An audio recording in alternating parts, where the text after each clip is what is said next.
This material is made available to you by or on behalf of the University of Melbourne under Section 113P of the Copyright Act 1968. It may be subject to copyright. For more information, visit the University Copyright website.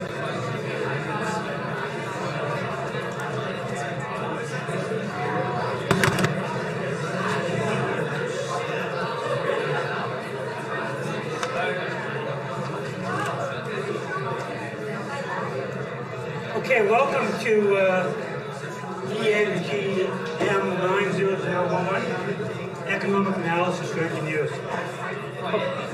Okay, a couple points. One is, these videos are being recorded, and they always start 5 minutes after the hour. So this will come on at 1:05, so I start the lecture at 1:05. Likewise, the recording stops at 5:02. Now, typically I'll stop before then, so I'll stop the recording. But the lectures will be available on Canvas. Okay, a couple of things. So my name is James Bogdan. Just to let you know, I'm an economist, not an engineer. So I'll give you a perspective from an economist point of view. What I'll be weak on is the engineering part. So when I gave assignments last year, you know, the students would ask me, is that measurement in Newton meters squared or what? Yeah, okay. I'm not as fussed about that kind of stuff. Okay. All right, so a couple points before we get started on the admin, before we do the lecture. Okay, so one is, I wrestled last year about whether or not to have a textbook. The problem for this course is divided into two. The first half is basically strictly economics, basic economics, that you get in an economics course. The second half is more like economics specific to engineers. Right, a lot to do with present value analysis, asset valuation, things like that. Stuff we do in economics, but it's tailor-made more for engineers. So because of that, I couldn't find a textbook that was good for both. There were textbooks for economists that do the first half really well, but they don't do the stuff for engineers. There's textbooks for the engineers, and the economics wasn't quite good enough for a grad level. So I don't have a textbook, but what I will show you, for those who like to use my textbook, if you can afford it, I'll give a couple of recommendations in a minute for the economic side. Okay? All right. The good thing about this is not only my lectures recorded, put on Canvas here, but I put all my lecture notes up on the Canvas. I put all the tutorial questions and the solutions. Now the solutions won't go up until the end of that week of the tutorial. By the way, there's no tutorial in week 1. So at the end of this week, I'll post the tutorial questions for next week.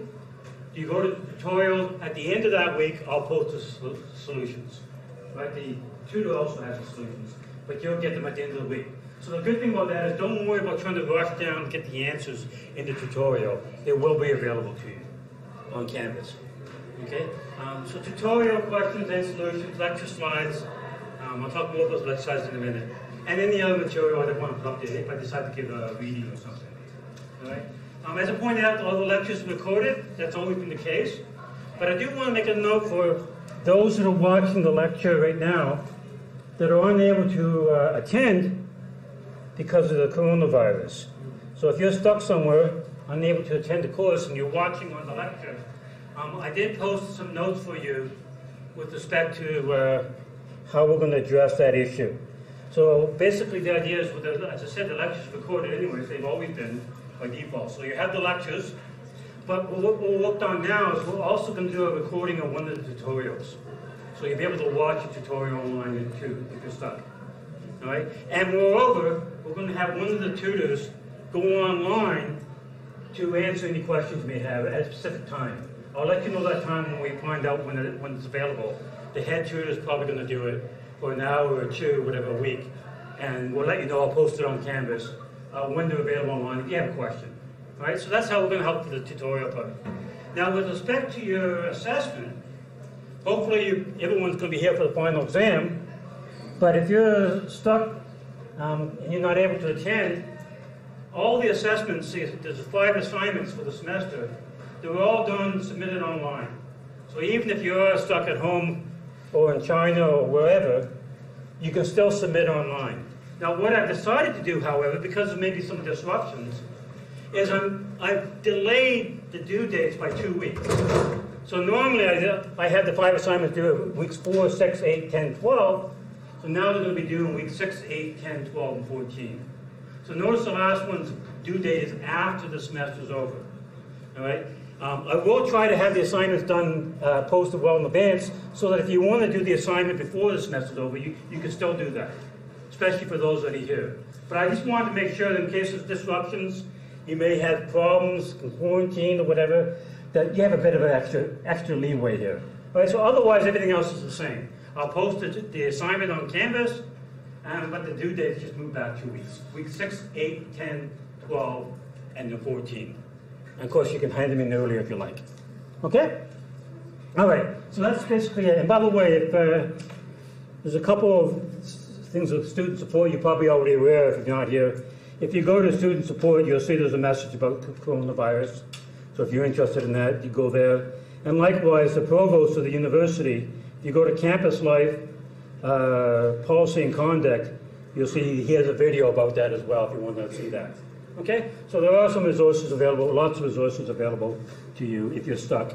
All right? So the nice thing about this course is most of it's done online. All my lecture notes, all the tutorial questions, all the tutorial solutions, the tutorial Excel is now going to be recorded.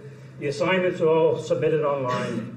All right? So it shouldn't be a problem even if you are stuck and unable to attend. Okay. All right, so let's get to the some of the things that are in Canvas here. Hopefully you've seen it. By the way, so the note here about coronavirus, I'm going to take this off the home page at the end of the week, but if you ever want to see it, in case it happens to you as well, I hope not, but if you ever do want to see it, go to modules, there it is here, sorry, modules, and I'll leave that as permanent on modules. You'll see it right here. So the ENGM90011 coronavirus policy. So I'll leave that up there. That's just exactly what's on the home page at the moment, right? But I'll leave that there because I'm going to take it off the home page at the end of the week. But it'll be there if you want to see it. Okay, so a couple issues. One is, I generally would like to communicate to all of you via announcements from Canvas, right? Rather than by email. A group email. So I'll make a message in Canvas, like I have the first one up there already, welcome to the course, and basically it's just materials on the home page at the moment, right? If you didn't get this welcome message, go to your account, select notifications, and then make sure that beside announcements, you have the green mark is the check mark. So you have your choices in there for announcements, whatever you feel comfortable with. The check mark means notify me right away. So as soon as I send it out, you get it. The clock one says send daily summary. The calendar one says send the weekly summary. And X means don't send me anything. All right, so you can tailor make it to what you like. So if you didn't get my welcome announcement, go into account settings and change that if you like. Okay.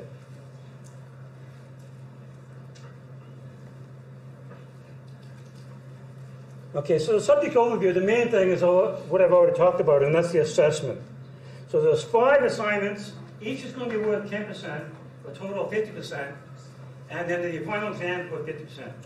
Now, the one thing to be aware of is that there is a hurdle requirement in this course. The department says that even if you pass overall by doing the weighting 50-50, if you fail the exam, you fail the course. Okay, so you have to pass the exam to pass the course. All right? So just be aware of that. Okay. Right. I'll talk about more of that in a second. And so there's the hurdle requirement at the bottom. Okay. Now in the modules is where most of the things that you'll be seeing. So just a few things about this.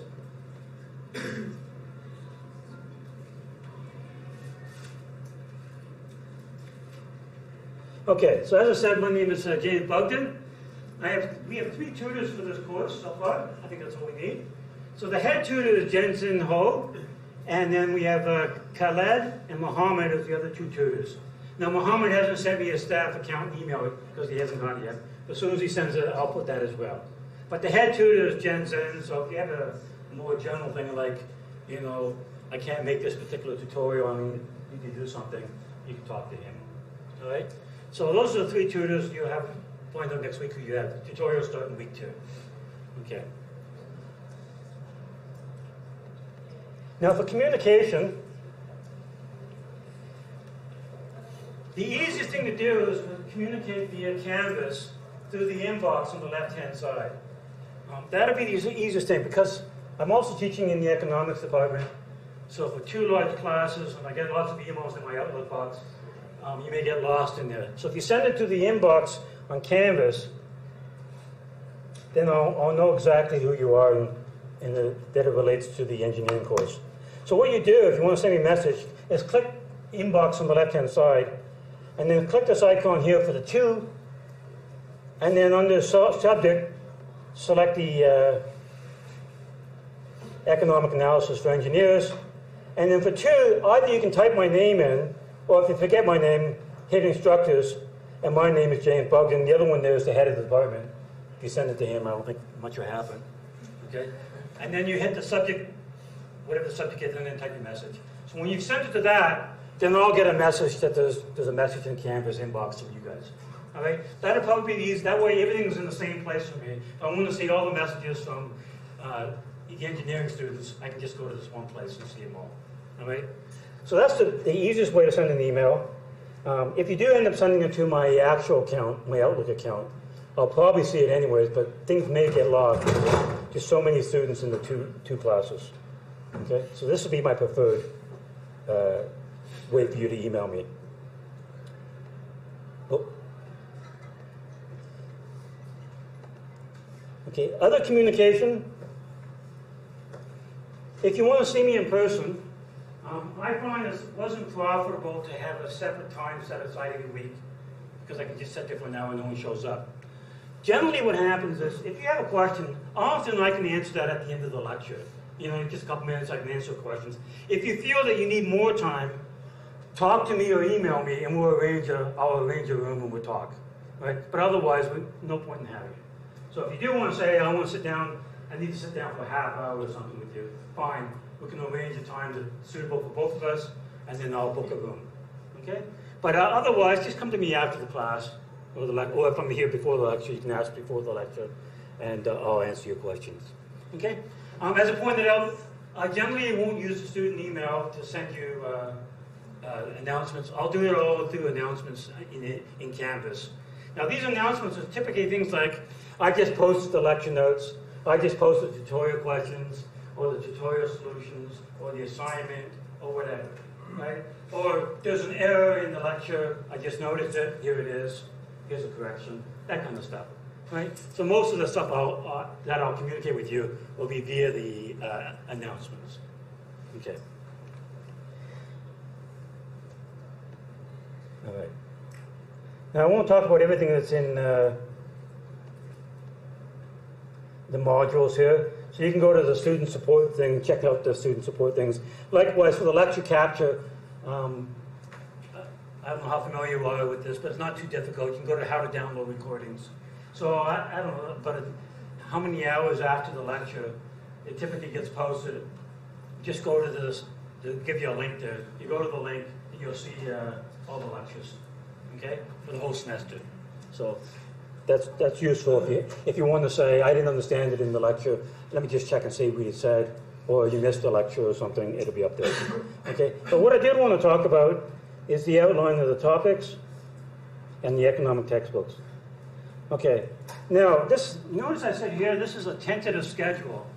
So I'm not going to be too caught up about following things exactly. If I need to go over longer, I'll go longer. If I have to drop something, I'll drop something. Rarely do I have to add anything in because, as you can tell, I tend to ramble on. So if anything, I'll drop topics. But you can see here, my idea here and what I did last year is the first half of the course is the basic economic theory. Like, to give you an idea, it's what's behind demand curves, what's behind supply curves, then talking about markets, perfect competition, monopoly, oligopoly. That's the standard economics in the first half of the course. And then you can see in the second half, starting in week 7, then we start talking about things that are economics more specific to engineers, particularly time value, money present value analysis, future value analysis, how to value assets as a major component, rates of returns, project risk and uncertainty. Within here is also going to be a bit of accounting, like statement of cash flows and things like that. So that'll be things that are more geared towards engineers. And then what I like to do is in the last week, in week 12, I like to set it aside for a guest lecture. So what I did last year, I had somebody from a finance company come in, and they tell me they hire lots of engineers because they find it useful in finance, and they go over what they use in finance, and basically it's what you're going to see in the second half of the course.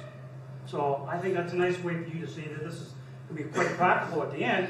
The things that they actually are doing are the things that I'll be showing you in the second half of the course. All right? Now this year, I might even actually have two guest lectures. We'll see what happens. Somebody else wrote me a month or two ago that was interested, and I think they're from BHP Billiton, the mining company. So if I can, I'll get two of them to do a half lecture each, and that'll give you a bit of variety and to see what's out there if you're interested in that kind of area. Okay, so we'll set aside that one for the last week. Okay, so that's basically the course. Oh, a few other things about the, one about the assignments. Oh, right, here's the textbook. I had to point out, there's no required textbook, but if you are interested in getting a textbook, the one I'll follow the most is a short course in intermediate microeconomics with Calculus 2nd edition. Now I talked to the library, they're ordering about half dozen copies in, but I don't think they're in yet. They had the first edition, but there's going to be about a half dozen copies of the second edition in there on 2-hour reading reserve or something, if you're interested. All right? So I'm going to tend to follow that mostly. I also tend to use Hal Varian. He's the big textbook in microeconomic theory, intermediate microeconomics. So between those two, those are the ones I use the most. If you want, if you need something reading, you say you don't understand me, I'm not clear enough or something, then you can go to these textbooks if you're interested. Okay, I'll leave that on Canvas for the whole semester. So if you ever want to check, it's there. Okay. Now, with respect to the assignment and handing it in late, this is not my policy. This is the department policy. And the department policy says that there's a penalty of 10% of the full assessment each day late. And then after 5 days, they won't accept anything. Right? So just be aware of that. If you think that you can't hand in the assignment in time because you have a valid reason, you're sick, right, or a funeral or something happened, it's out of my hands whether or not you get granted an extension. You have to apply to special considerations to the university. Nothing to do with me. I can't grant it. Okay? I only get a message from them saying you've been granted this extension. Okay? So if you think that you can't get the assignment in on time, then before it's due, you need to make the submission for an extension. Not after it's due, but before. Okay? All right. So just be aware of that. That's available for you. Okay. So that's the Department of Mechanical Engineering's policy. Academic integrity. Short answer: don't cheat. Right? And basically, when it comes to the assignment, and that's the only assessment you have during the semester, it's going to be an individual assignment, so don't copy somebody else's assignment. Right? You submit online. I believe we have to turn it in that looks at your assignment and see if it's too close to somebody else's. All right? So basic upshot is do your own assignment when you submit it. Okay? Well, that's up there as well. All right. I think that's basically it. And then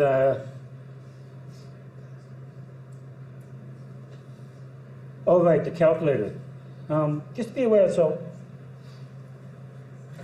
I believe it's the university-wide policy that they only accept the Casio FX 82 ND suffix. So as a calculator for the final exam. Okay? So when you enter the final exam, I think often it's written over the Expedition Center. That's the only calculator that they will accept. Okay? Again, that's out of my hands. There's people that are invigilators that check for that stuff. So just be aware of that for the final exam. Okay? And then as I mentioned before, there's a hurdle requirement. So if you suppose you get 6% or 55% overall, but you fail the exam, then you fail the course and you're given a mark of 49. Now 49 doesn't mean that you just failed. That's just a nomenclature. They're just 49, and you're given the grade of NH, meaning you didn't pass the final exam. Okay? So just to let you know that. I'm sure that's not going to happen here, but just be aware of it. All right. Other than that, in the modules, the one that you're going to see the most are going to be the lecture notes, right, that I'll post up, and the tutorial question. Now, the tutorials are not up yet, but I'll post it at the end of the week, so I'll have a separate module called tutorial questions and solutions. Okay? But you can see the first lecture note. If you haven't downloaded it already, it's available for you under modules. Consumer Choice 1 Preferences is what we're going to do right now. Okay? So that's available if you want to download that. Okay, any questions? All right, so let's get started then.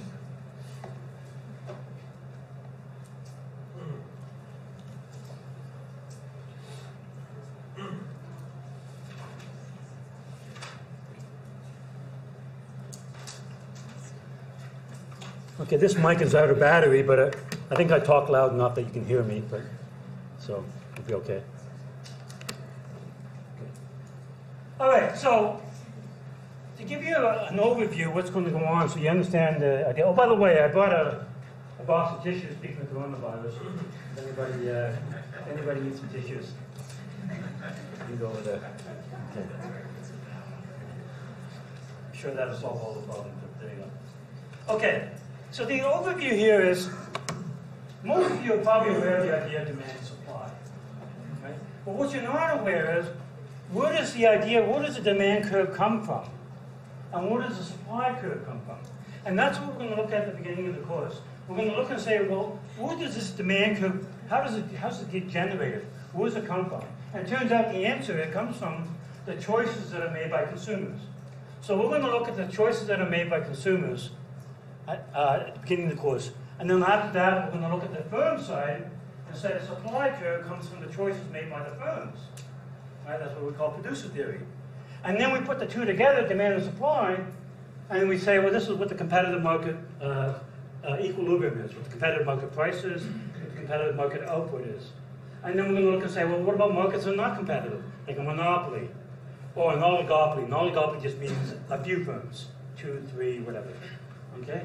So that's basically the course in a nutshell. Now, I'll add on a few other things if I have time, talking about taxes, efficiency, so on and so forth. But that's the main thing. What's behind the demand curve? What's behind the supply curve? Putting them together, talk about the market price and market quantity and how it changes. Okay? So, to give you an idea. Now, before I actually start the lecture, if you saw this lecture notes, I am aware that sometimes I use short forms, abbreviations. I thought I'd put them all the ones I could think of up front in case you ever come across them. Now, some are obvious that we use in regular English. For example, that is, etc. But some are maybe a bit more specific. So, since we do a lot of calculus here, like we want to maximize a function with respect to a variable, say maximize utility with respect to x, then because I'm lazy, instead of writing with respect to, I'll write WRT. Likewise, we'll often do constrained optimization. Maximize utility subject to a budget constraint. Minimize cost subject to producing a given level of output. So again, I'll use ST for subject to. Okay? AKA also, I don't think I'll use W log without loss of generality, but in case it does show up, there it is.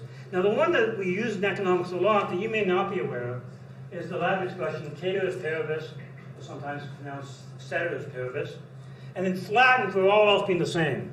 Now this is an important concept in economics because all our analysis is basically saying what happens, say, to demand if income changes. Now when we say that, we always implicitly mean ceteris paribus. That is, what happens to demand as income changes, holding everything else constant. In other words, the price of the good doesn't change, the price of other goods don't change, taxes don't change, so on and so forth. All right? So when we're doing this kind of analysis, implicitly in the economist, we're always doing ceteris paribus. We're only changing one thing. We're holding everything else constant. That's what we mean by ceteris paribus. Sometimes I'll be explicit and I'll say it. but often I won't. I'll just say, what happens to demand as income goes up? You should be aware that when we say that, we're holding everything else constant. Prices,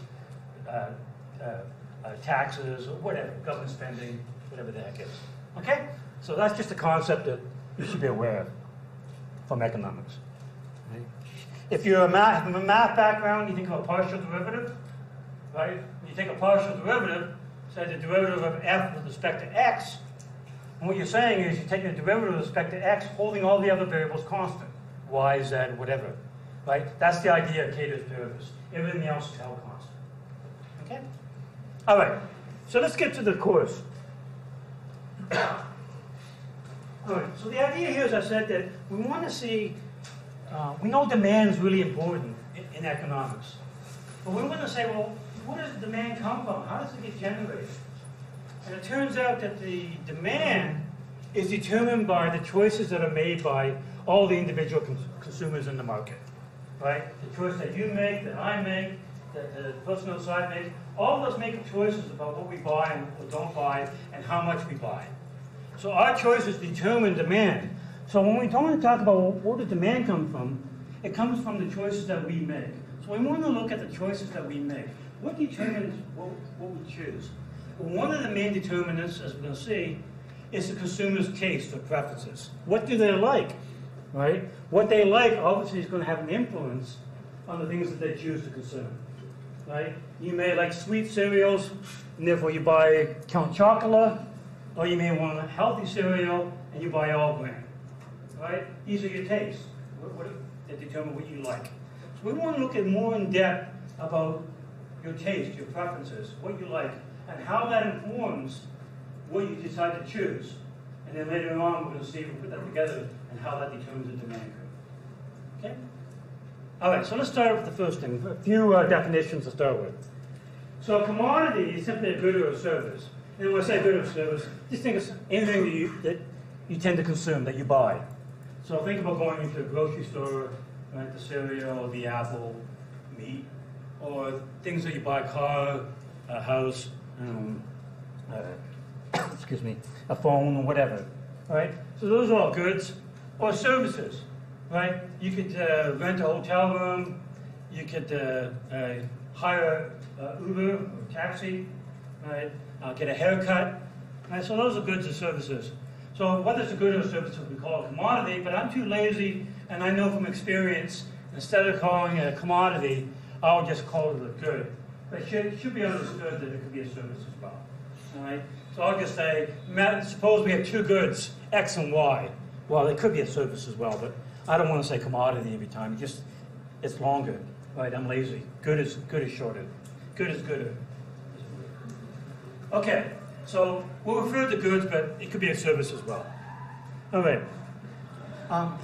Now, when you talk about a commodity or good or service, we should actually specify the time period, because as you can see, if you consume 10 apples a day, that's a lot different than consuming 10 apples a year.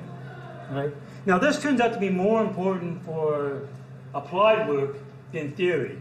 The theory that we do, this is not going to come up as that important. But if you're doing applied work, that's something you'd have to worry about. I will point out something where it does matter, and that you might come across in your field in engineering.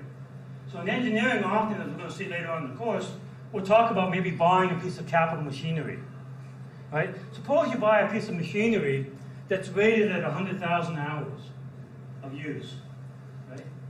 Now, suppose that you think, well, what happens if you're only going to use 20,000 hours per year, so you expect it to last for 5 years. Right? Now, from the economist's point of view, we would say that your consumption of the machine in that year is 20,000, not the 100,000. Right? You only use 20,000 of that 100,000 in that year. So your consumption of the machine, even though you might have spent all on the machine, you spent, say, 500,000 on it, you only used 1/5 of it. So you only used $100,000 worth of consumption of that machine in that year. So that's where the time period would matter there.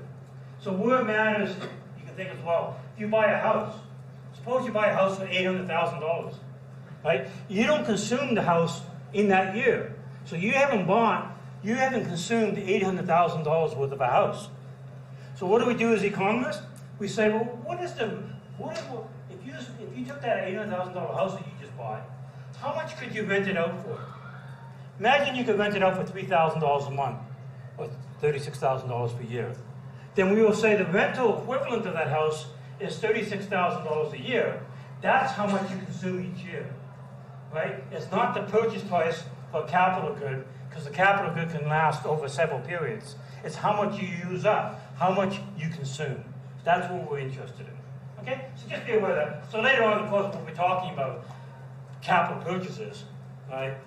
In our mind, when we do producer theory, we're interested in how much you're using in a given time period, the consumption of it, not the purchase price. Anyways, we'll see that later on.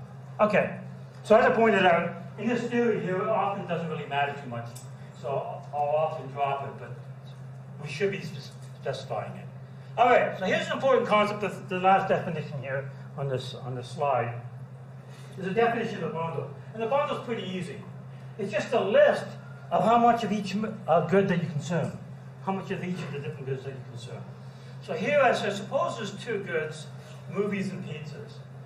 Now just I want a bit of philosophy here, right? You might think, well, two goods, there's actually millions of goods out there. If I go into a supermarket, there's thousands and thousands of goods that I can buy. That's fine. In the theory part, remember what we're interested in here is how do consumers choose? In order to talk about how they can choose in a real way, all we need is two goods, right? Because two goods is enough to talk about choice. I buy this good or I buy that good, right? So to get choice, all we need is two goods, and that's fine. If I made it 3 or 100 or 2,000, that's not going to add very much, and it can complicate things. It's hard to see the forest from the trees. All right, so we'll make it as simple as possible and still be able to illustrate what we want to illustrate. But this will apply to more than two goods. It's just that we're going to make it simple. All right, so we have two goods, movies and pizzas. So what we mean by a bundle is a bundle specifies how much you have of each, you consume of each good, or how much is available of each good. So here's bundle number 1 that has no movies and 2 pizzas. Now to represent that more succinctly, we can make a row matrix or a row vector, right, and just have it as 0, 2. Right? So 0, 2 here in brackets, that would represent no movies, 2 pizzas. Right? That's a bundle. Right? In this particular bundle, you only have pizzas, but that is a bundle. Okay? Likewise, if you have 1 movie and 1 pizza, we would represent that by the row vector or the row matrix 1, 1, and so on and so forth. So bundle 2 is 1, 1, and bundle 3 is 2, 0. Okay? So there's 3 different bundles.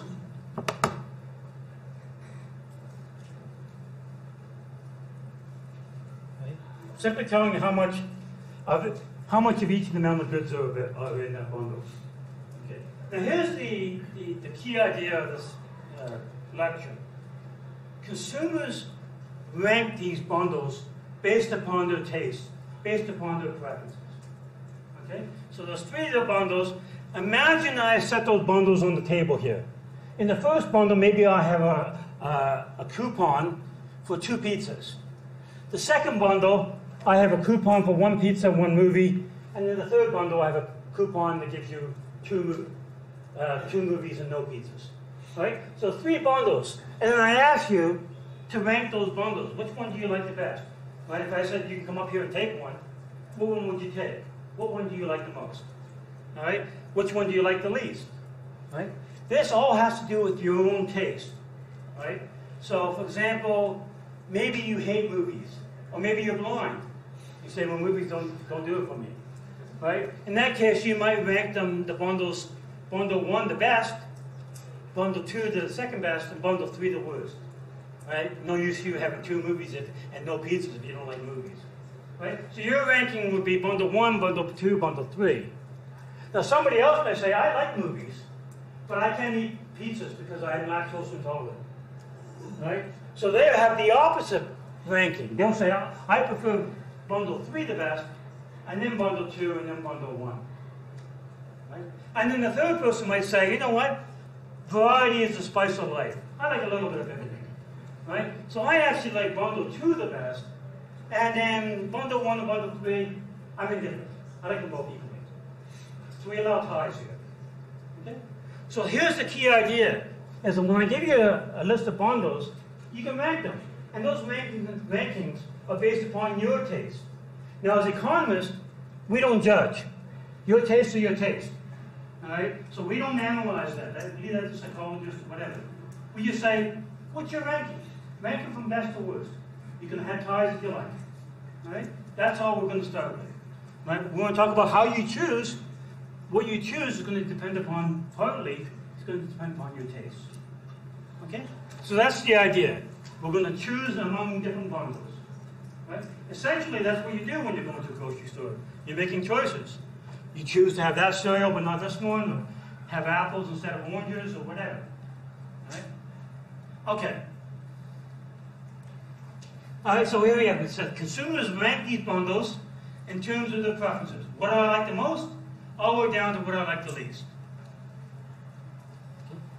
Now, good thing to remember at the beginning here, to avoid confusion.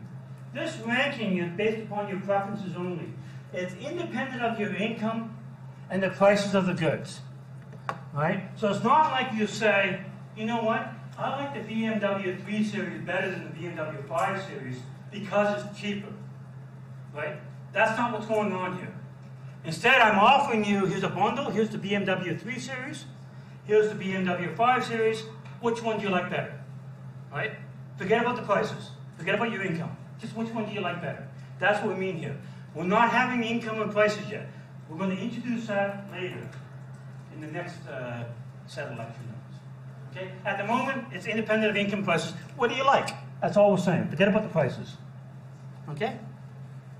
I'll mention this one again, so I won't mention it here. The last point.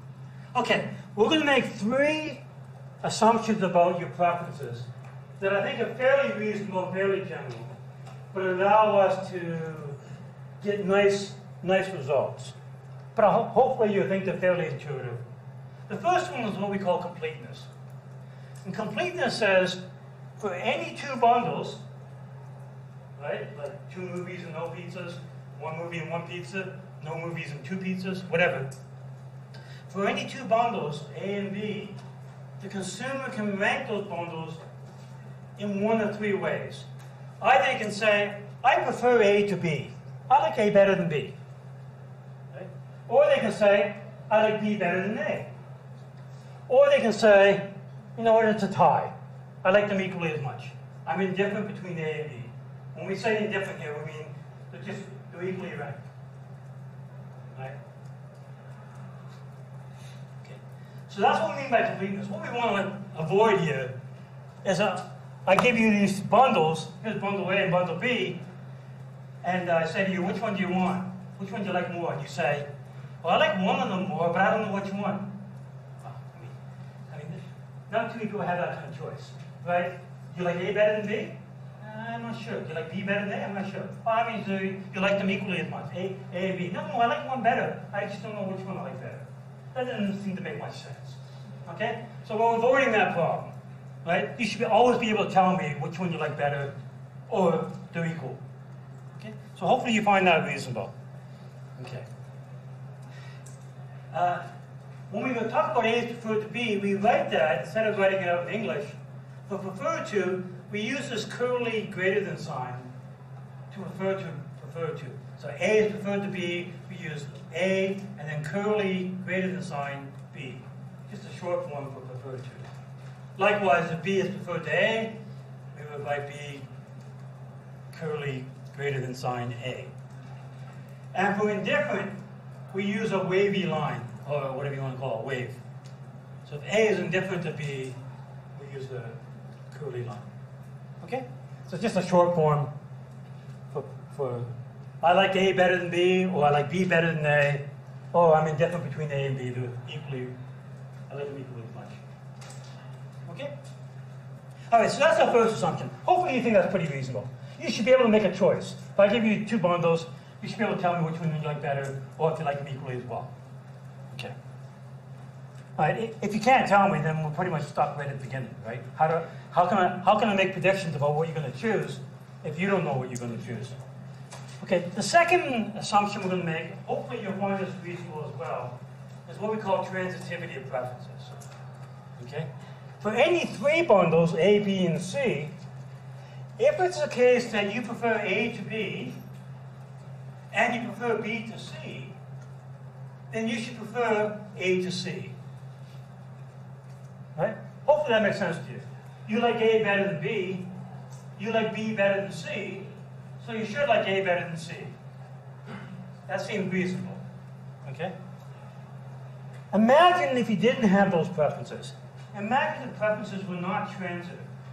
Right? That is, you like A better than B, you like B better than C, but you like C better than A. Right? Can you see how that would be a problem? Right? I give you three bundles. You know, one bundle's got lots of apples in it, another bundle's got lots of bananas in it, and another bundle has lots of cherries in it. Right? And you had the preferences, A preferred to B, B preferred to C, and C preferred to A. And then I said, okay, come up and take a basket.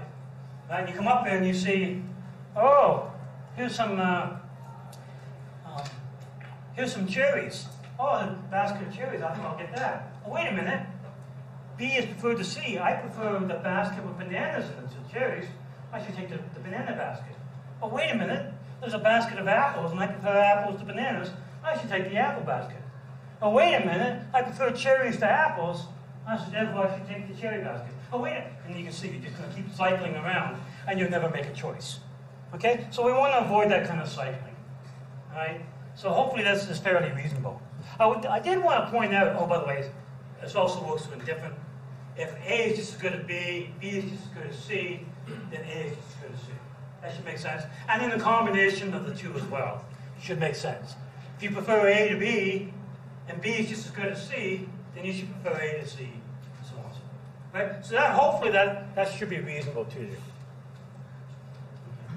I give you an example in the next slide of an example of non-transitivity, and you see this a lot for sporting teams. Right, so last month I saw this tweet. These are three minor league hockey teams in the United States. Right? So who's the best between the Condors, Tucson, and Ontario? This is Ontario and California. Well, who's the best? Well, Condors beat Tucson, so maybe the Condors are the best. But wait a minute, Ontario beat the Condors, so that must mean that Ontario is the best of the three. But then Tucson beat Ontario, so Tucson's the best. But wait a minute, Condors beat, and then you just keep on cycling. All right? So typically, a lot of times you see that in sports, it doesn't satisfy transitivity. You get the cycling. Who's the best of those three? Right? We want to avoid that problem.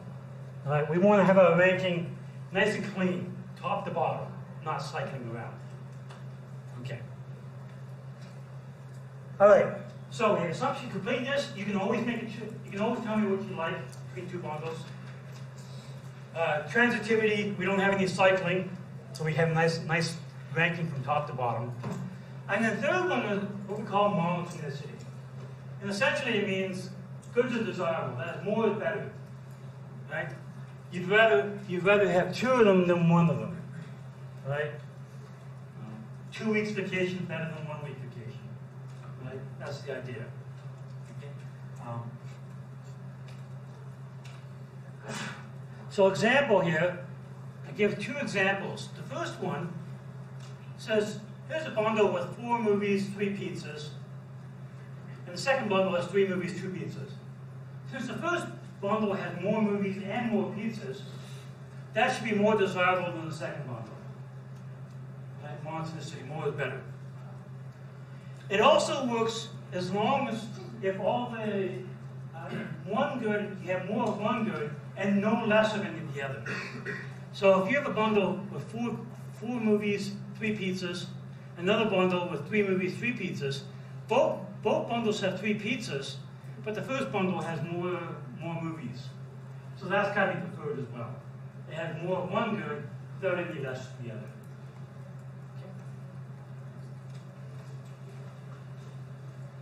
So we tend to see this in the real world. We'd like to consume more than less. However, I will point out when you do real applications, it's actually a little bit trickier. Because typically when we say people consume more, say if you get more income, I want to consume more goods. Often when we say more, we mean on a quality adjusted basis.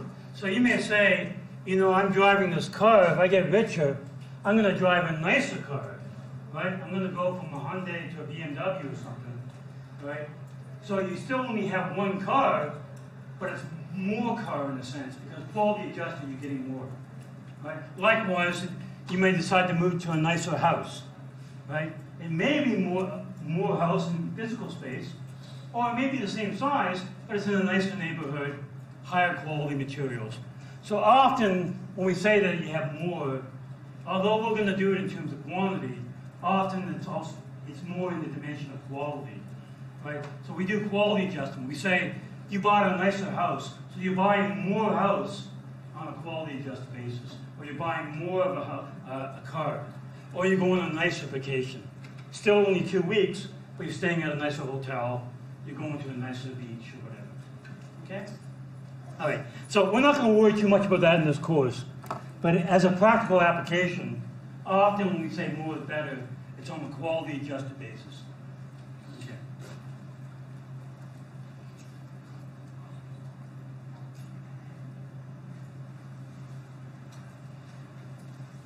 All right, so that assumption of monetaricity, that's not going to be our default assumption. We're going to assume that goods are desirable. More of it is better. That's not always going to be true. For example, some goods are not desirable, you won't call them bads, like pollution. More pollution is bad. We don't want more pollution, we want less pollution, right? Or more work, you know, for the same pay. You want more labor hours. That's bad. You have to work harder to get the same amount of money. All right? That will violate monetaricity. So unless I tell you otherwise, assume the goods are desirable. Right? You can think of another situation where, can you think of a situation where a good is initially desirable and then becomes undesirable? Length of holiday. What's that? Length of holiday. Yeah? What's the longest you can go? 4 weeks is good. 4 weeks is it? You 10 done? years. Okay. Good. Anybody else? If you drink, right, you may say, you know what, that first beer is great. I prefer one beer to no beers. And that second beer, I prefer 2 beers to 1. But you may not prefer 10 beers to 4. Right? After a while, you start saying, this good turned into a bad. Right? So that can happen. If you ever hit a point where you say, that's it, the next one's going to make me feel bad, we call that a satiation point. You say, you know, 5 years, I'm good. Next one's going to make me feel worse off. Right? So, but unless I tell you otherwise, assume more is better. For most things in life, right, you're usually constrained by your income and the costs, the price of the goods. So usually you want to have more, right? If you could, you'd like to have a nicer car. If you could, you'd like to have a nicer house. If you could, you'd like to go to a nicer vacation or a longer vacation, right? So generally speaking, we are constrained. We would like to have more. But you can imagine a billionaire, if he went from being a millionaire to a billionaire, he probably didn't buy, or she didn't buy more apples, right? The amount of apples she bought when she was making millions of dollars, and the amount of apples she's buying when she's making billions of dollars is not much different, right? So at a certain point, he's not going to buy anymore, right? But for most things we have choices, we're constrained. We want to buy more, right? You want to spend more on entertainment. You want to spend more on food, not necessarily the amount of food, but maybe the quality of food. Go to a nicer restaurant, buy a better quality of wine, or whatever like that. Okay? So, unless told otherwise, assume that more is better. Goods are desirable. For the most part, that's a reasonable assumption. Okay. What we're going to do is take those preferences and represent it visually. Okay, so this is going to be a graphical representation of our preferences based upon the assumptions that we made. The 3 assumptions: completeness, transitivity, monetaricity, that we all think are pretty reasonable, hopefully. Okay, now first point about the bundles we're talking about, right? Generally speaking, unless told otherwise, we assume that all the bundles have to have non-negative quantities of the goods, right? You can't buy -2 apples. You can't get -2 haircuts, right? So the smallest number, the quantity of the good you can have is 0. Okay? Can anybody think of something that's desirable, right? That generally you want more of, but can actually be negative? We tend not to do this in this course, but it can come up. Anybody want to take a guess? I was trying to think of one when we was doing economics. Savings. Okay? You'd like to have more in your savings account, but it can be negative. You could owe money. All right? So that's a good that's desirable. You'd like to have more savings, but it could be negative. The bank tells you you owe them $100. Okay? So sometimes there may be an economic application that you would do where you want to allow for negative numbers. But in general, unless I tell you otherwise, it's got to be non-negative. And in fact, later on, we'll often assume that just for convenience, that you actually consume positive amounts of each of the goods. But I'll talk about that later on. But that's just going to be for convenience. Sometimes when you do analysis, it gets a bit trickier if it could be 0. But I'll talk about that later on. Okay. All right, so what does that mean visually? Well, if you make Cartesian coordinates and you put good 1 on the horizontal axis and you put good 2 on the vertical axis, then we're saying that the goods have to be non-negative. That says that we can restrict it looking at only bundles that are in the northeast quadrant. All right? So from now on, we can talk about, when we talk about bundles, we only have to worry about the bundles that are in the northeast quadrant. Right? Where there's non-negative amounts of the two quantities. So for example, bundle 3050 has 30 movies, 50 pizzas. That's in the northeast quadrant. So all the diagrams we show will generally be going to be in the northeast quadrant. All right. So here's the bundles that are in the northeast quadrant. We have preferences over those bundles. We have assumptions on those preferences. What do they imply about what those rankings look like from a visual point of view? All right, so let's take a look at that. In order to talk about people's preferences, we use this idea of a notion of an indifference curve.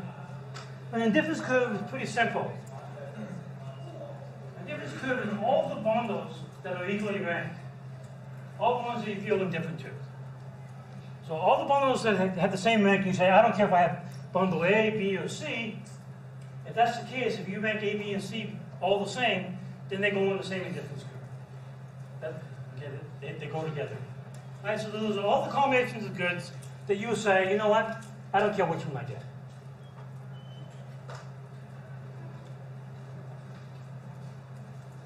Right? So suppose, for example, you have two bundles, 2, 6, and 4, 3, and you equally like the two bundles. You say, I don't care. You could give me 2 movies and 6 pizzas a month, or 4 movies and 3 pizzas a month. I'll be just happy either way. Now remember, the way we would write that is bundle 2, 6. You're indifferent between bundle 2, 6 and bundle 4, 3. We use that wavy line.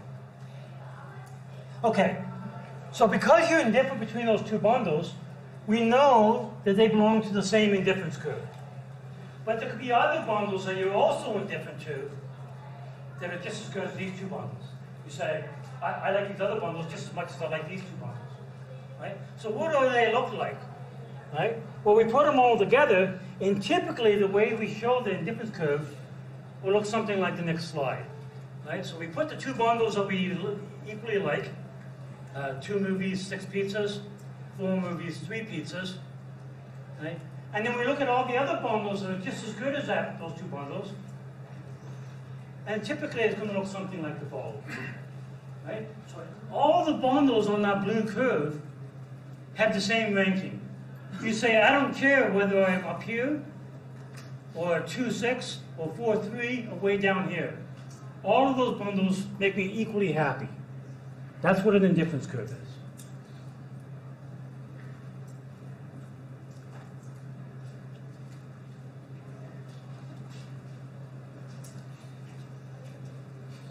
Oh, I forgot to mention this, but I guess I'll mention this in now it's all the work complete. there are two versions of the lecture notes. I mentioned this on the Canvas. The one that you have, you downloaded from Canvas, is called the lecture version. That's the one you bring to class. And as you notice, it's missing some answers, right? You have to fill in the graph, or solve a problem, or put in an answer, fill in a blank, or whatever. The complete version is what I have here. Now the good news is at the end of when I'm done this lecture, set of lecture notes, I will post the complete version. Okay? So if you happen to miss it in class, you will get this complete version. Now, when I'm done, so this may not be posted until the end of the week if I finish on Wednesday, Thursday, whatever the date is, Wednesday. Right? If I finish this lecture note on Wednesday, then I'll post it afterwards. Right? So you have two versions, the lecture version that you come in with that has blanks to be filled in, and then the complete version that I'll put up after the lectures are done. Okay? Okay. Okay, so that's a typical indifference curve. Okay? So all the bundles along that blue curve are equally ranked.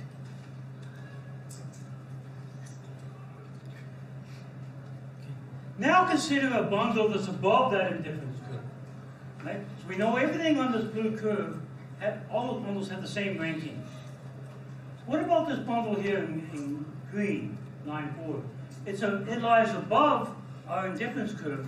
What can we say about that bundle? Right? Well, notice that we can compare that bundle 9,4 to the bundle 4,3. And what can we say about 4,3 compared to the 9,4? Can you tell though, was one preferred to the other based upon our assumptions? Can you say that you prefer 9,4 to 4,3 or 4,3 to 9,4? And why? Yeah. Which one do you like better? Right. You have more movies and more pizzas compared to this bundle, so you know you prefer it by monotonicity.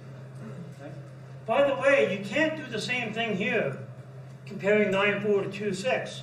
You can't use monotonicity there. Right? The green one has more movies, but the blue one has more pizzas.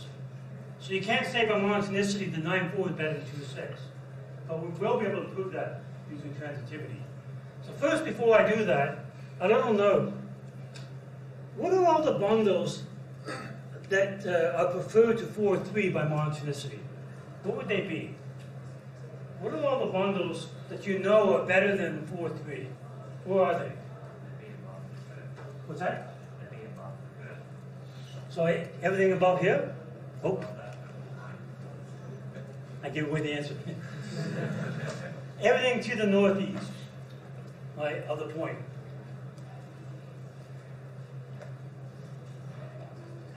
There, right? Everything to the northeast of 4,3 has more of one, at least one of the goods, and no less of the other. So everything in here you know by monotonicity is preferred to 4,3. Right? So 9,4 is preferred to 4,3, but you can't compare 9,4 to 2,6 by monotonicity. Right? Because the 9,4 bundle has more movies, but the 2,6 bundle has more pizzas. So you can't use monotonicity argument. But how can you argue by transitivity that 9,4 is better than 2,6?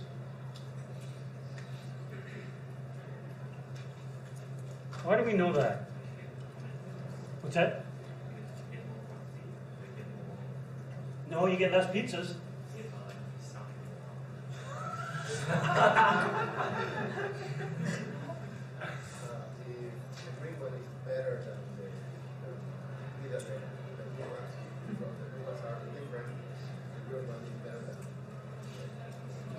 We had three bundles here, 2,6, 4,3, and 9,4. Okay. So, what do you want to say? So, if the two ones are different, Yeah. and the green one is better than one of the two ones, well, that's so Right. Which assumption did you use? Yeah. Right? We said by monotonicity 9,4 is better than 4,3. Right? We know that since 4,3 and 2,6 are in the same indifference curve, they're equally ranked. You're indifferent between those two. So now use transitivity. 9,4 is preferred to 4,3, 4 3 is indifferent to 2 6. Therefore, 9 4 is preferred to 2 6. Okay? So notice that anything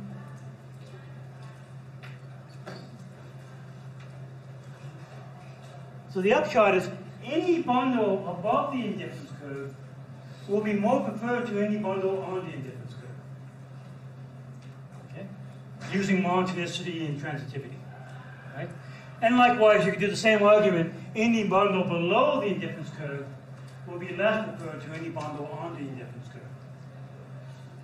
Okay? So the nice thing about that, therefore, right, we know that anything above the indifference curve is more preferred. Any bundle below the indifference curve is less preferred. So for example, 2 2 lies below the blue indifference curve. So we know the bundle 2 2, right, is less preferred than any bundle on the blue indifference curve.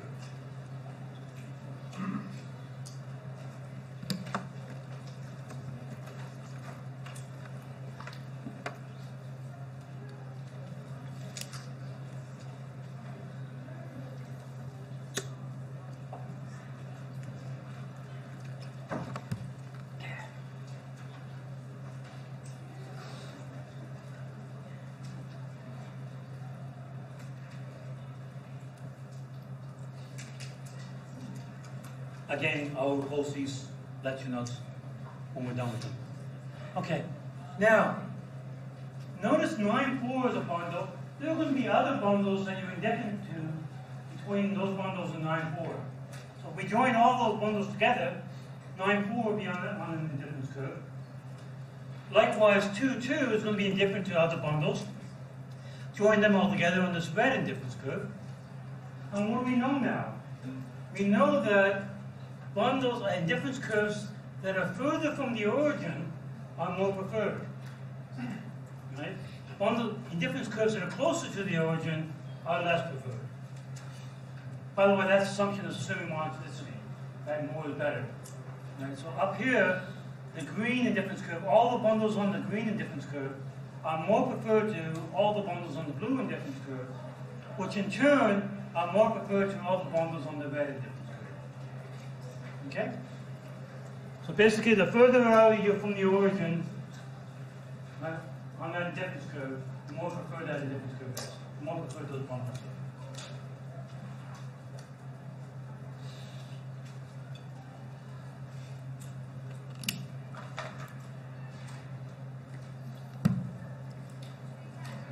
Okay. Now note I only drew 3 indifference curves. But by completeness, remember we can rank any bundles. So there will actually be an infinite number of indifference curves that will completely fill the northeast quadrant. Right? So there's actually an infinite number of them that just fill the entire space, not just 3. Okay?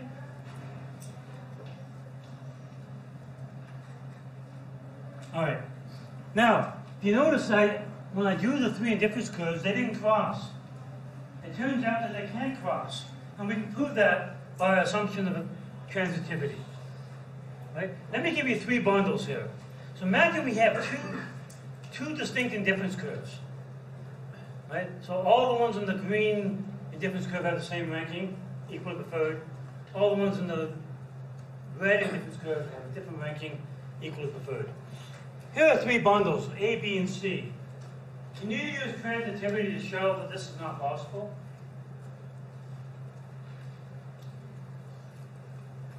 Hopefully it makes intuitive sense anyways. Okay. What can you say about bundles A and B?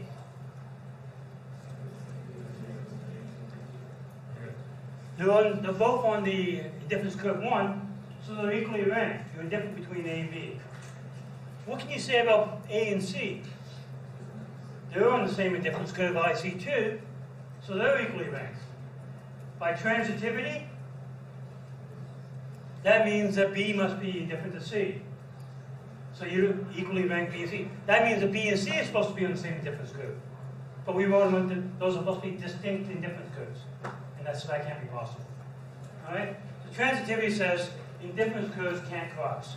And that's why you never see us cross our indifference curve. It doesn't make sense.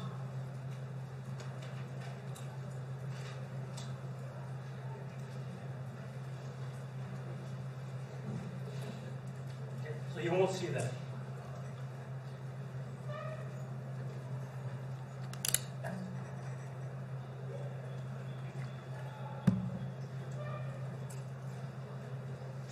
Why does monotonicity imply that you can't have thick and difference curves? Like we've been just drawing them as thin lines with no thickness to it. Why can't we have thick and difference curves because of monotonicity? I thought you had your hand up. Okay. I thought you had your hand up, but you didn't. Okay. It's monotonicity more spread, so Yeah. therefore Okay, so I have a point here, bundle A. So what would you say about that? If I had thick and difference curves, what's wrong with that? well, a point that's to the right, what To- do you prefer? To the right? Or above the difference curve? Northeast. Yeah, northeast. Yeah. Does that be more quantity? Right. So the way I would say is something like the following. Oh.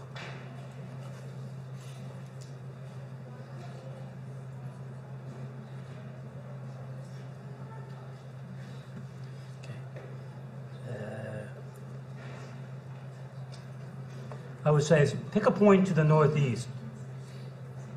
Say bundle B. Right?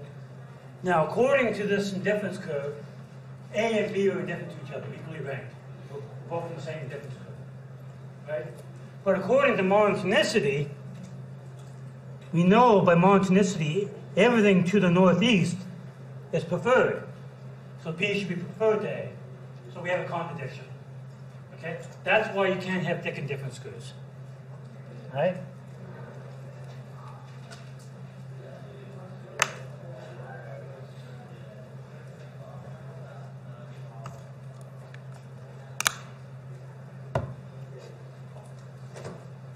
By the way, when I post the lecture notes, this version, it will have my artwork up there as well.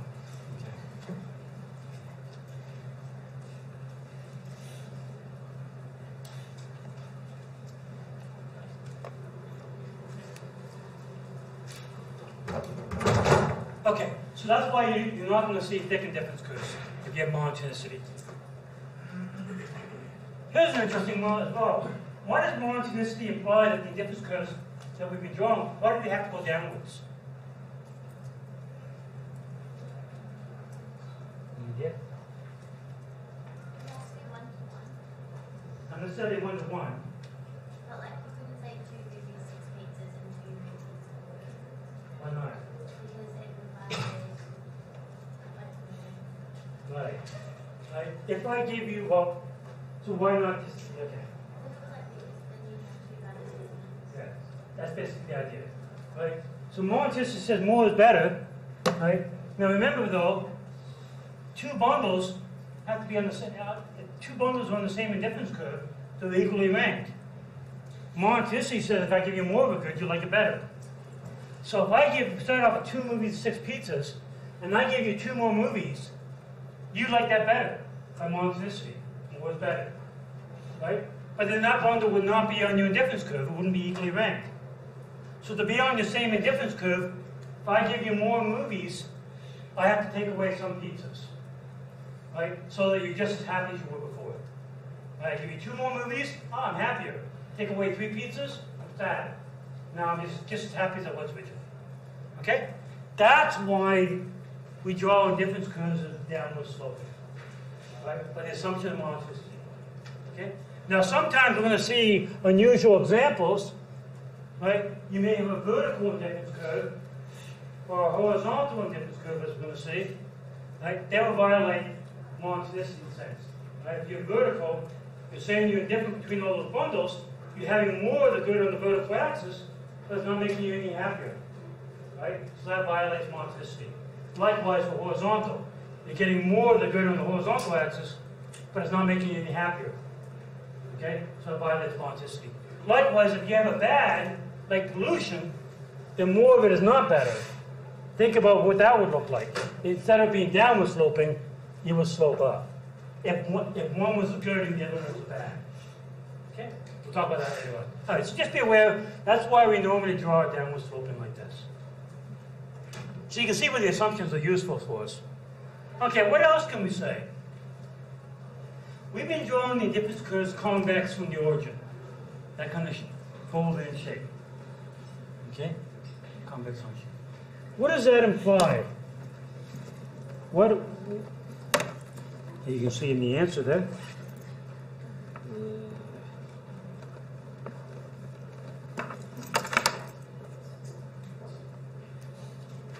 don't know if I'll be able to do this, but we'll see.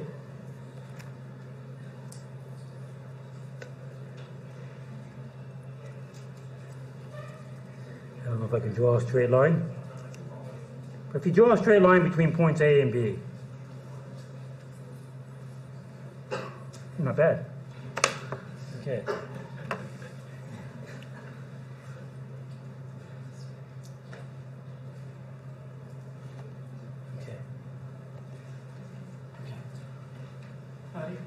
We've drawn the difference curve convex from the origin, folded in like that. Now what is that telling us? Look at bundle A and bundle C. Those are fairly extreme bundles. Right? A has almost all movies and almost all pizzas and no movies. Only 10 movies, 150 pizzas. The opposite for bundle C, you have almost all movies, 150, and no pizzas, 10. Right? So those are extremes. If you draw a straight line between those two bundles on the indifference curve, right, you get other bundles that are in between, less extreme. Somewhere between 150, 10 and 10, 150. So for example, bundle B here has 80 movies and 80 pizzas, right? So it's a bit more even out rather than extreme. What can we say about bundle B compared to bundle A or C?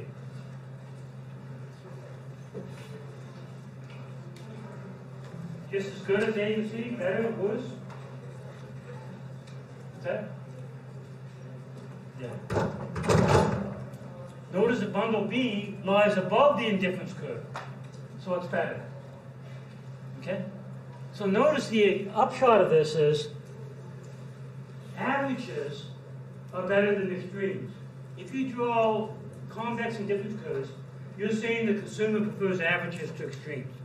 That's that consumer I mentioned at the beginning of the lecture. Says variety is a slice of life. I prefer a bit of everything rather than all of one or all of the other, or a lot of one or a lot of the other. Okay? So that's the implication of drawing convex indifference curves, is that consumer prefers averages over extremes. Okay? Now that's not one of our assumptions. It doesn't have to be the case. But it turns out psychologically, this is kind of what we tend to observe. Right? You know, you spend money both on transportation and entertainment, and on food. Right? You don't say, I'm not going to have any food, or no entertainment, or nothing on transportation. We tend to spend a bit on anything. Right? That's what that's saying there. Okay. Now, if you have concave preferences, obviously it's the opposite. Right? The extremes here, A and C, at the endpoints, if you draw a straight line between them, right, the average, notice the average lies below the indifference curve, so you know it's worse off. Right? So this person prefers the extremes to the average.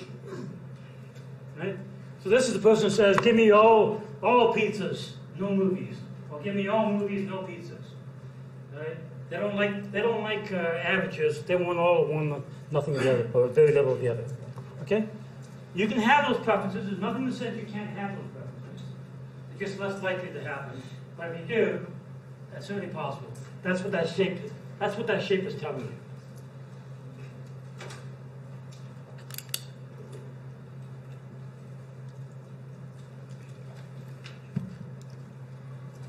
I'll talk more about convex preferences coming up.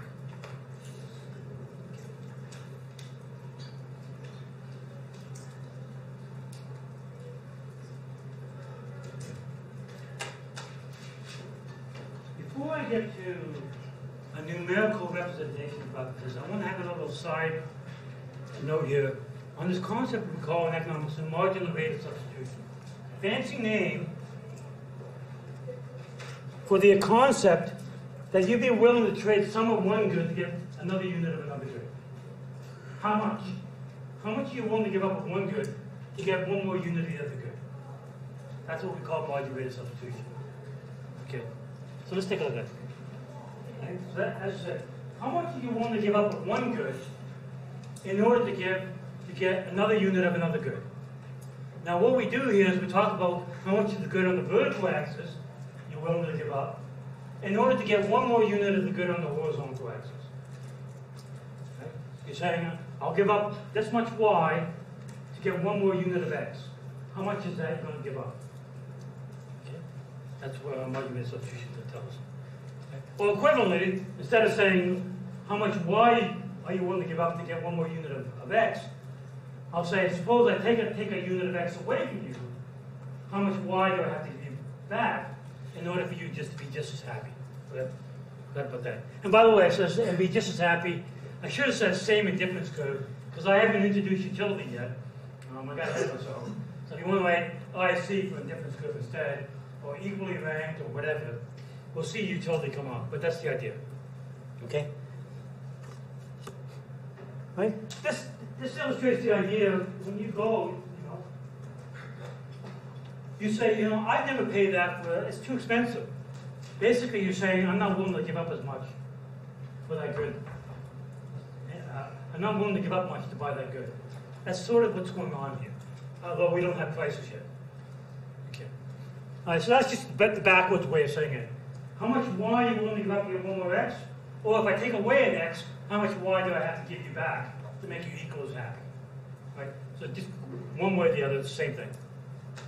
Okay, so let's take a look at our example here, just to get a feel for this. Okay. So we start off with a bundle 2-6, 2 movies, 6 pizzas, right? And we move to the bundle 4-3. Notice that if we give you 2 more movies, go from 2 movies to 4 movies, the consumer is willing to give up 3 pizzas, 6 to 3, and be just as happy as they were before. Right? It's on the same and difference curve. Right? So they're willing to give up 3 pizzas to get 2 more movies. That means approximately they're willing to give up 1.5 pizzas to get 1 more movie.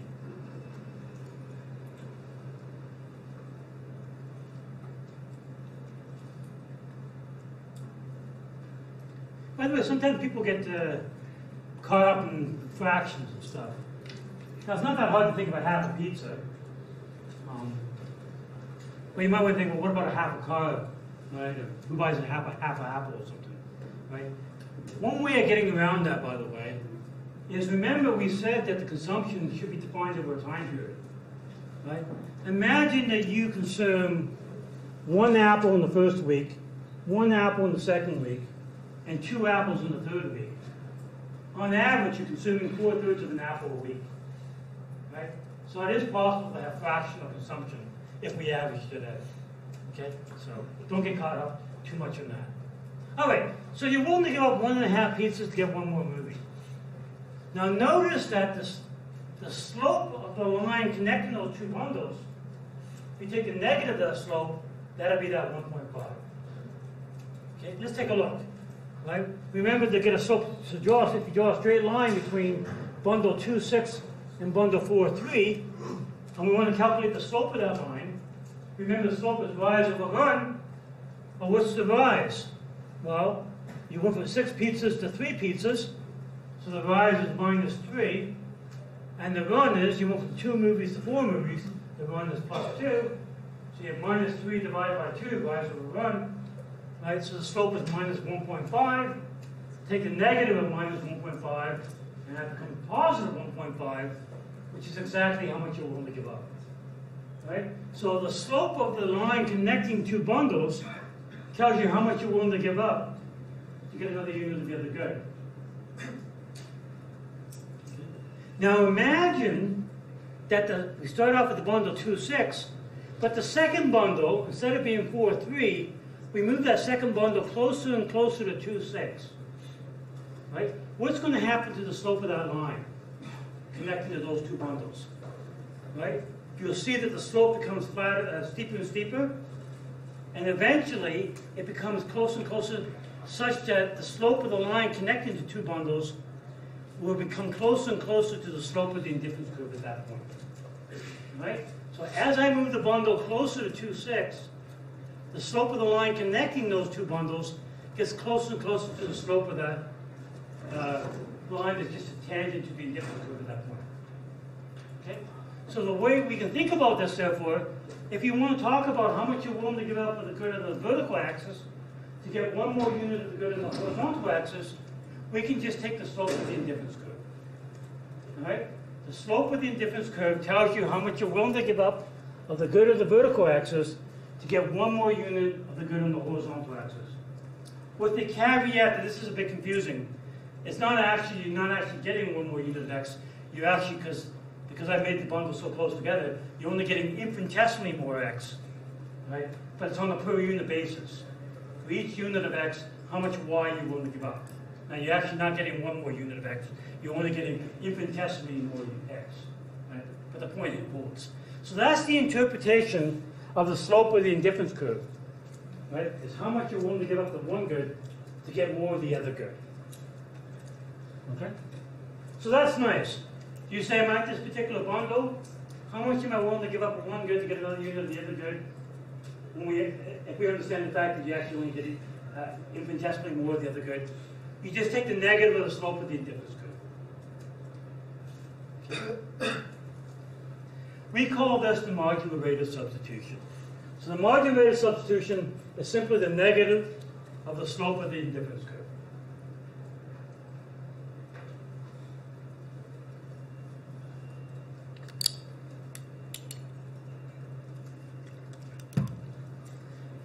One note about modular rate of substitution, fancy name, or just how much you're willing to give up one good to get another unit of the other good.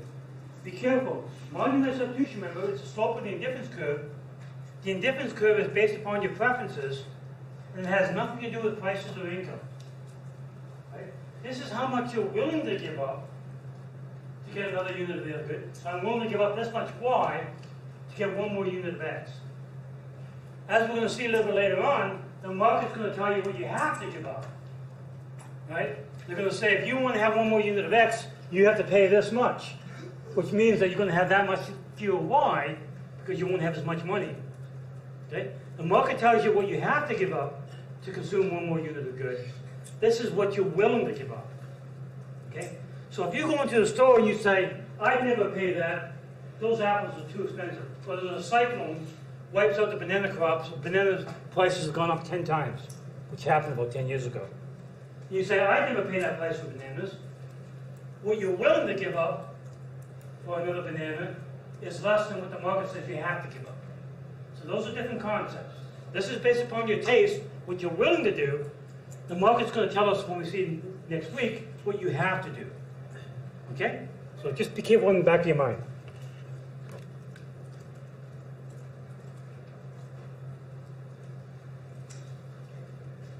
All right, so question, if we have a convex indifference curve, the one that slopes down, bold in like that, right? What happens to margin rate of substitution as we move down the curve? Does it get bigger or smaller? Yeah. So it's saying that as we move down the indifference curve, you see the slope is flatter, that is closer to 0, so the margin rate of substitution is going down. Does that make intuitive sense to you? Hopefully it does. Right? Think about a point up here. All the points in the blue curve are equally ranked. You're happy with any of them. But bundles up here have lots of pizzas and only a few movies. So you may be willing to give up quite a few pizzas to have another movie. You say, I've got way too many pizzas I can even eat anyways. And there's no movies. I've seen all the movies I have. I want to get another movie. So you're willing to give up lots of pizzas to get another movie because you have lots of pizzas and not very many movies. Right? That's what the steepness of the indifference curve there is telling you. I'm willing to give up lots of pizzas to get another movie. Whereas down here, right, you have lots of movies and only a few pizzas. So you're not willing to give up many pizzas to get another movie. You say, you know what, I don't have very many pizzas here. I want to eat them. And I got lots of movies here to watch. All right? So therefore, your margin rate of substitution is very low.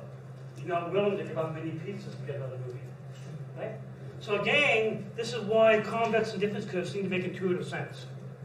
Right? If you don't have a lot of the one good and you have lots of the other, right? Then you're willing to give up lots of the other to get one more that good that you don't have much of, and then vice versa. That's what convex and difference curves are telling you. So that's why we tend to draw convex and difference curve. They seem to make psychological sense. This is how people tend to act. Okay? Good. All right.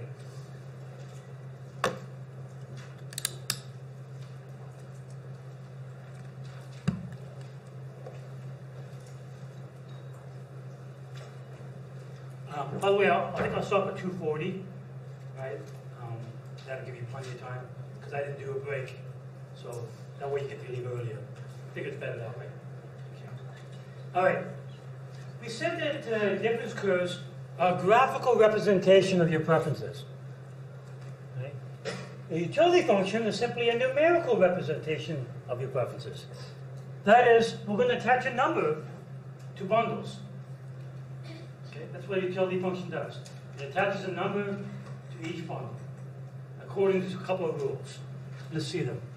Okay, so suppose we have two goods as normal, good x1 and good x0. So we have a bundle x.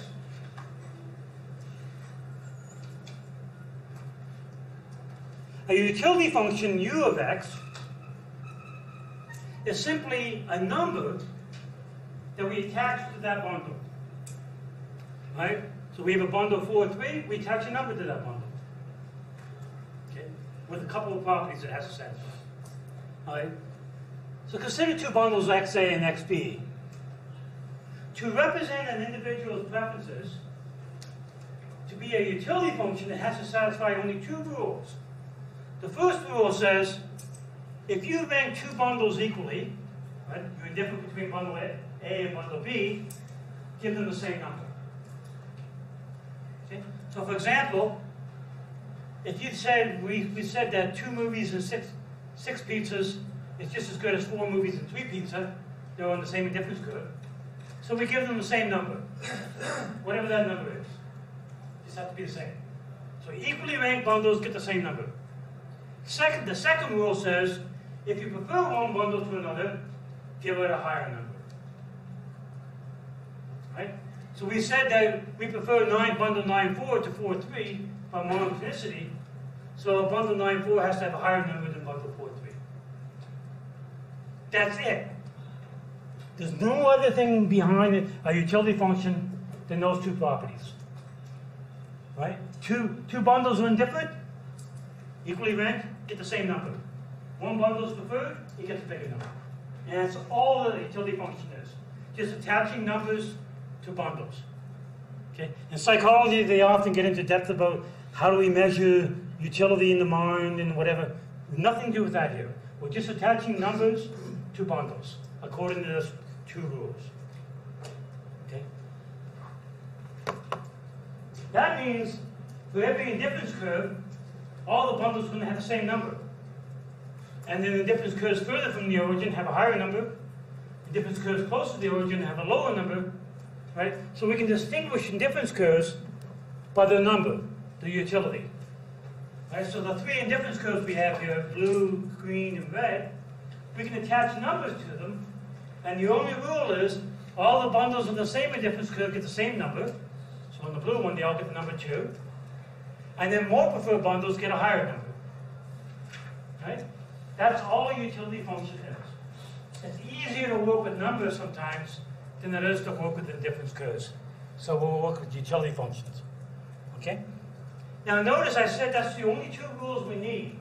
So I could use the numbers 2, 3, 1 million, or 2, 3, 3.1, or minus 50, 0, 0.6, whatever.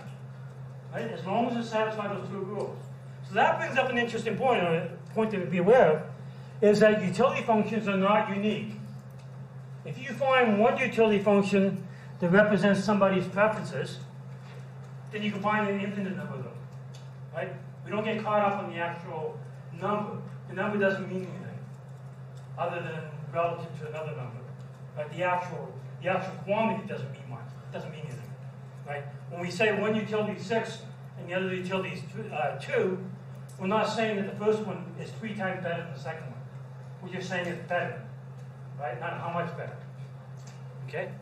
So for example, supposedly, this utility function, x1 plus x2, represents somebody's preferences, for whatever reason. Right? So somebody's preferences can be represented by that number.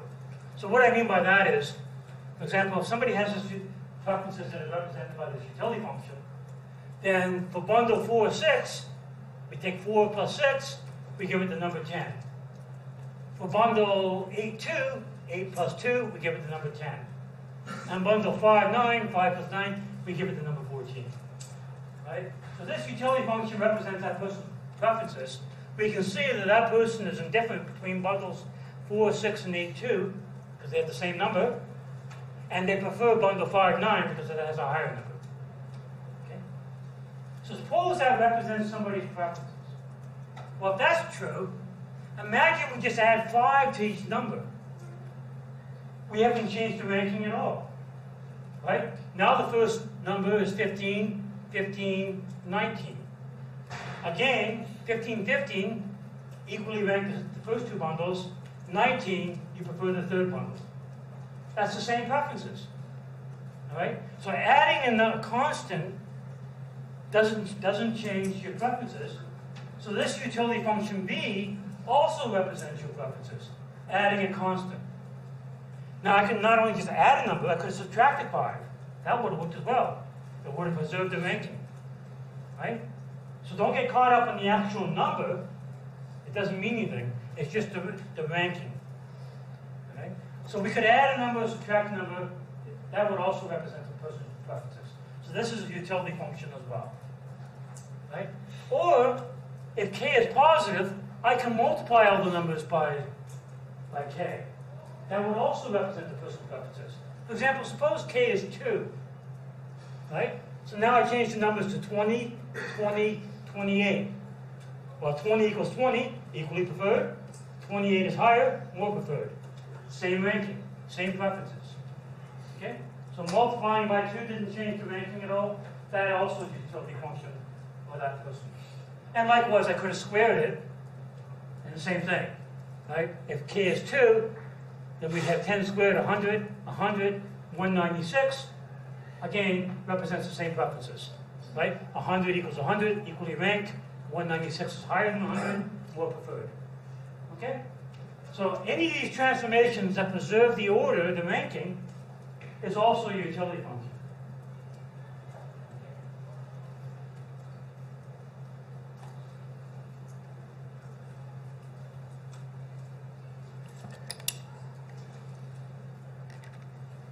In case if anybody's seen these words before, utility is an ordinal ranking, not a cardinal ranking. If you ever see that phrase before. Otherwise, don't worry about it. Okay. All right, so let me end up with 3 examples of utility functions. The first one, suppose 2 goods are perfect substitutes. What we mean by that is the consumer is just as happy to have one or the other. Doesn't distinguish between the 2. From the consumer's point of view, they're exactly identical. Okay? We're not saying they are exactly identical, but from the consumer's point of view, they could care less. One is just as good as the other. Okay? So it's from the point of view of the consumer. So for example here, suppose there's 2 goods. You go in the store, there's a half-liter bottle of water, one from the brand Mount Franklin and one from Evian. Right? And suppose the consumer says, I don't care about the brand, I only care about the amount of water I get. Right?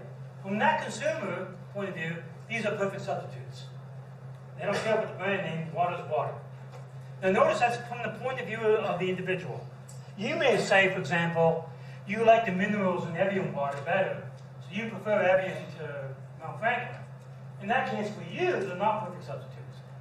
Or you may say, you know, Mount Franklin is actually bottled here in Melbourne, up in the hills, and it's much fresher and more natural. I prefer Mount Franklin. For you, these are not perfect substitutes. Okay? So again, it's from the point of view of the individual. We don't judge your case no matter how bad your case is. We just accept it. Okay, so from this point of view, this consumer, they're exactly identical. All they care about is the total amount of water they get. Any guesses of what the utility function, how we could represent that?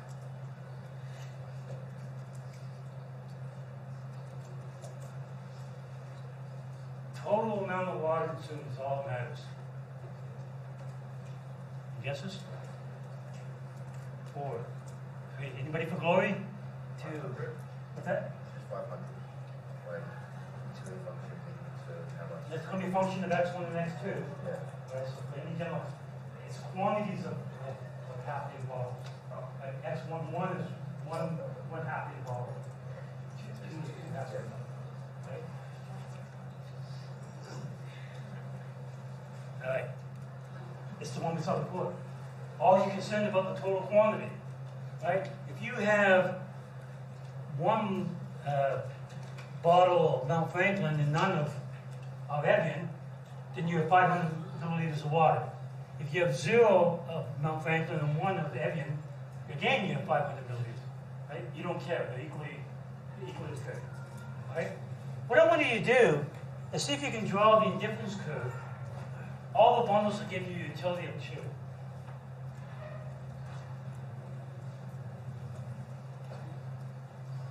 So that's on here. So put Mount Franklin on the horizontal axis. Well, you have it there in your notes. Mount Franklin on the horizontal axis, Evian on the vertical axis. So Mount Franklin is x1, Evian is x2. Right? What does that indifference curve going to look like? All the bundles will give you utility of 2. From where to where? Right. Right. Right. So bundle. I can't draw when it's in that mode. Okay. Okay. So bundle 2-0 down here. 2 Franklin, no Evian. Bundle 0-2. 0 Franklin, 2 Evian. Both of them give you 1 liter of water. Right? Same amount of water, you're equally happy. Also, 1-1. If you bought 1 bottle of Evian and 1 of Franklin, that also gives you 1 liter of water. Equally happy. And then any combination in between. Again, it's kind of hard to say that if you go in there and say, give me 2/3 of a bottle and 1/3 of the other or something, but imagine we can do that over time, average it out. One little note about this, by the way.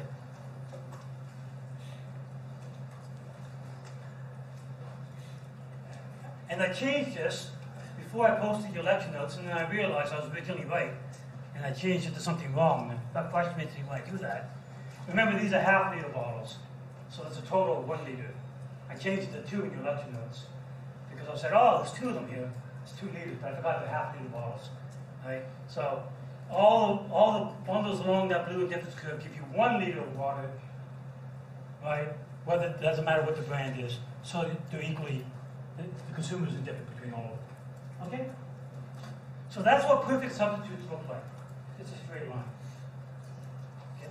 Now we did it as 1-to-1, but you can imagine this being like 2x1 plus x2, or x1 plus 2x2. In fact, you don't have to imagine it. I think I'll give a tutorial question about that. Okay, so you'll see something. All right. Oh, so yeah, I was going to do this, but I think I've run out of time. I have. For next week, I'll do this.